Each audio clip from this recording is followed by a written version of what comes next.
John C. Maxwell said, "A leader is one who knows the way, goes the way, and shows the way."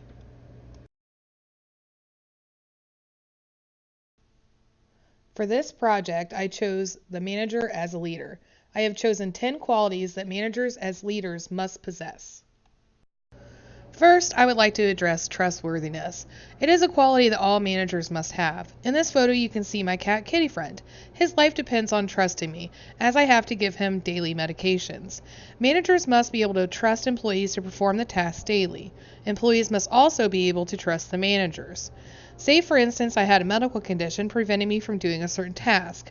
I need to be able to trust that manager with this detail. I also need to be able to trust him to make the right decisions on a day-to-day basis.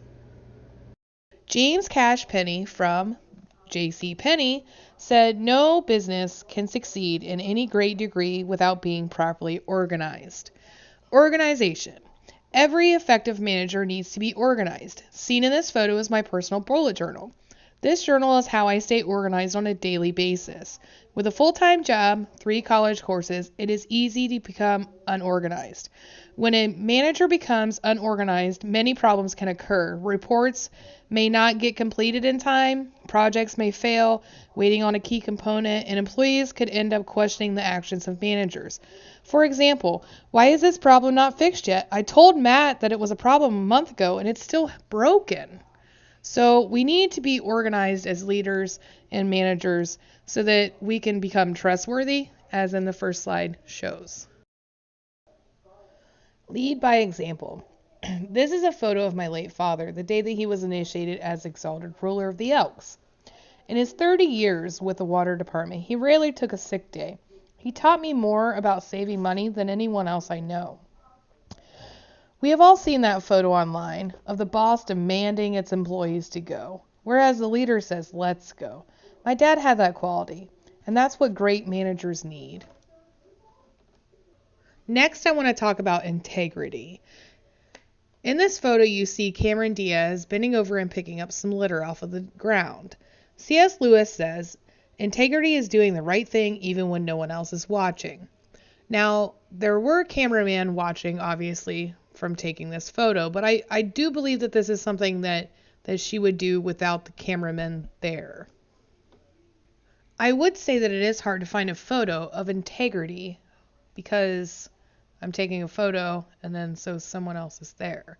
And I like to differentiate integrity from trustworthiness. A lot of times they get grouped together, and I don't think that they are the same thing. Someone with integrity is someone that does things because they know that it's right. Whereas trustworthiness is you trust someone because they're trustworthy. Now they do go hand in hand together, but they are two different things. Integrity is more of a moral thing, and you have your moral conflicts in your head and what you believe morally is right. And trustworthiness is just if you're just trustworthy or not. But integrity is something that I believe that all great managers possess, and they have to, because it's like a moral compass. It's like ethics, as you can say. You can put ethics in here too as well. But you want to be an ethical leader, and you want to have a moral sound ground from where you're coming from on your decisions that you constantly make. In this photo, you see the life cycle of a plant. Develops employees. This photo fully encapsulates an employee growing in the organization. Managers should not want all employees to stay as seeds, but to grow as plants. Some seeds will need extra nutrients to grow, some may not. Managers must place employees into positions in which they will likely grow. In this photo, you see the word inspire, and you also see Zig Ziglar, who I believe is probably the most inspiring person I have ever heard in my life. I've seen him in video, but heard in my life. He has inspired me more to become who I am now than I believe that anybody else has. This is a quality that all leaders need to have. They need to be able to inspire their employees to go and do what they need them to do, their tasks. So say I'm at work and they just raised our rate up. Like, we need to get 3,400 bottles an hour instead of 29. I need someone to come in and tell me why I need to get a higher number that I don't think is obtainable. I need someone to come in and inspire me to go get those numbers.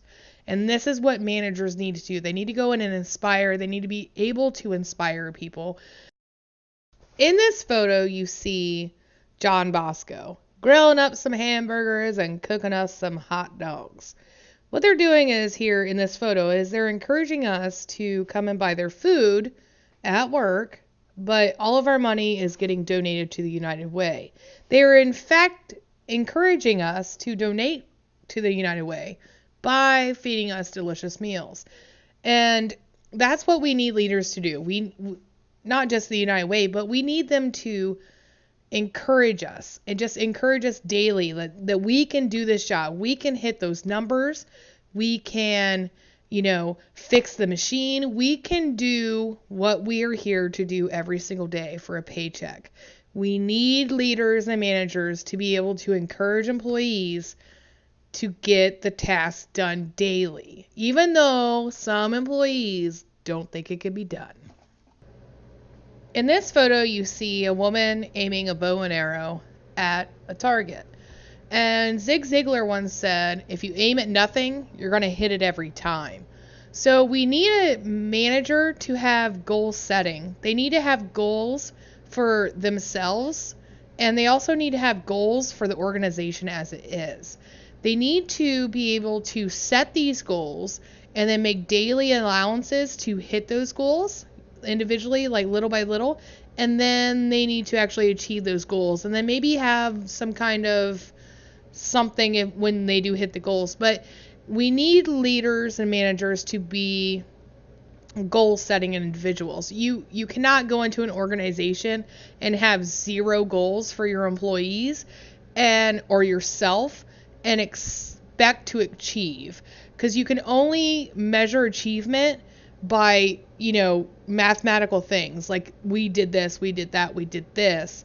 And if you don't have goals to achieve that, that's never going to happen. So therefore you're aiming at nothing, and you're going to achieve it every time. In this photo, you see one of the managers at my local plant, Doug Brandhoff. He's currently talking to, it looks like, some visitors inside the plant. He's communicating.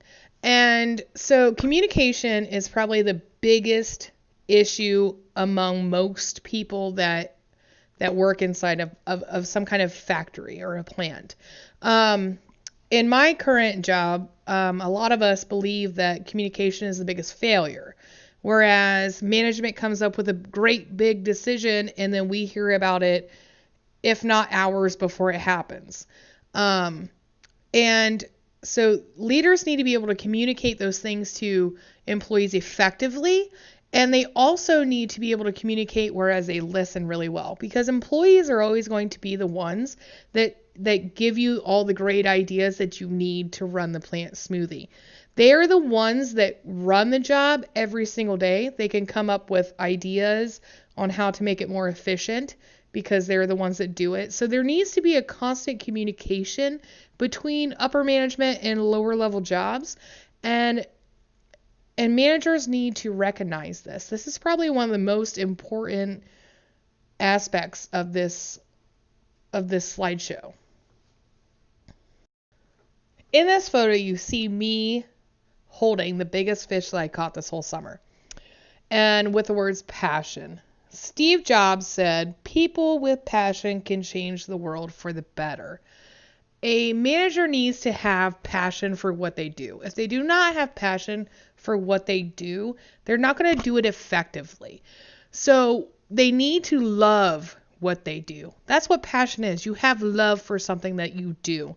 And you need to have this type of mentality going into work, that you love what you do, that you're changing some kind of thing in the world. You're going to change, how oil is made. You're going to do something, but you have to have this love for what you're doing or you're going to fail, because people that go into work that don't like their work just fail every single time. So you need to have the passion to lead your employees, to lead everyone else, that this is why we are all here and it's a very good cause and this is what we do for the whole world.